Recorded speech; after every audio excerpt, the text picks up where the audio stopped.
Лағманның қамырын созуды білмесеңіз, немесе ерінсеңіз, дәл осы рецепті пайдаланып көріңіз.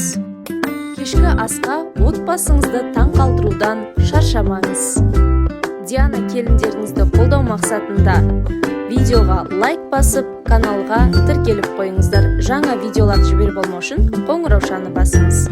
Бізге қажет болады сиыр еті, пияз, картоп, перец және сәбіз. Барлығын турап аламыз. Ет және картоп сәбізді, перецті кубик тәріздес етіп турап аласыздар.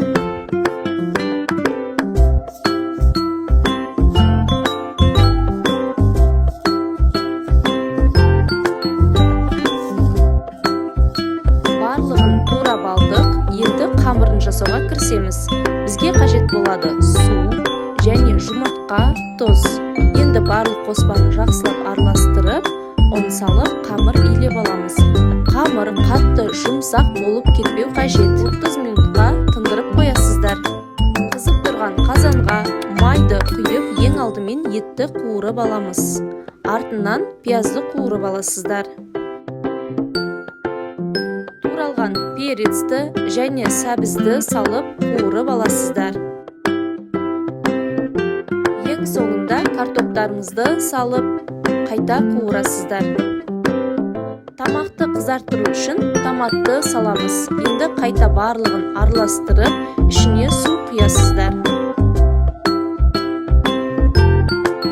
Сорпа қайнаған соң дәмдеуіш және тұз саламыз. Сағаттың ішінде қамырымыз тынды. Қамырды біраз уақытқа тындырып қойсаңыздар, жаюға оңай болады. Жағып аласыздар да оқтаудың көмегімен жаямыз. Қамыр жаю барысында ұн салып тұрыңыздар.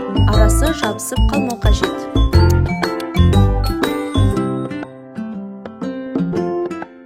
Қамыр біркелкі бірдей болып шығу үшін оқтауды қатты күшпен баспау қажет.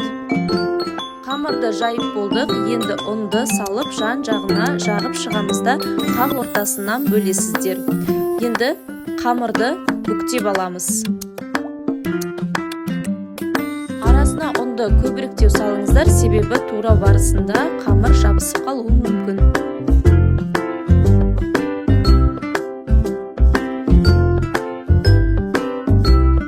Міне достар, көріп тұрғандарыңыздай қамыр өте әдемі болып шықты.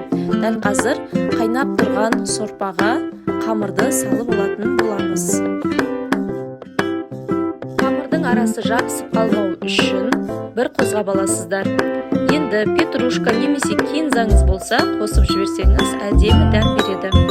Кешкі асқа дәмді тағам дайын болды. Сіздер де міндетті түрде жасап көріңіздер, дәмі өте керемет болады.